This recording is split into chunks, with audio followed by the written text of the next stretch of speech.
എല്ലാവർക്കും നമസ്കാരം. ഇന്നത്തെ ശുഭചിന്ത: കെട്ടിക്കിടക്കുന്ന വെള്ളം പോലെ മനസ്സിൽ മറ്റുള്ളവരോടുള്ള വെറുപ്പും വിദ്വേഷവും സൂക്ഷിച്ചു വയ്ക്കുന്നവരുണ്ട്. അതവരുടെ മനസ്സിലും ചിന്തകളിലും ഇടപെടലുകളിലും അഴുക്ക് പുരട്ടി മുഖത്തെ പുഞ്ചിരി തന്നെ മായ്ച്ചു കളയും. നമുക്ക് ലഭിച്ച ഈ ചെറിയ ജീവിതം അത് നമ്മുടേതാണ്, നമ്മുടേത് മാത്രം. ആ ജീവിതത്തിൽ എനിക്ക് ആരോടും വിദ്വേഷത്തിൻ്റെ കറയില്ല എന്ന് പറയുന്നിടത്താണ് നമ്മുടെ വിജയം.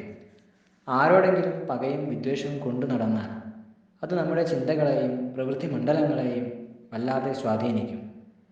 അസൂയാലുക്കളെയും അപവാദം പറയുന്നവരെയും അവരുടെ വഴിക്ക് വിട്ടേക്കുക. നമുക്ക് ചെയ്യാനുള്ളത് ആത്മാർത്ഥമായി ചെയ്ത് കാണിക്കുക. മറ്റാരിൽ നിന്നും തിരികെയൊന്നും പ്രതീക്ഷിക്കാതിരിക്കുക.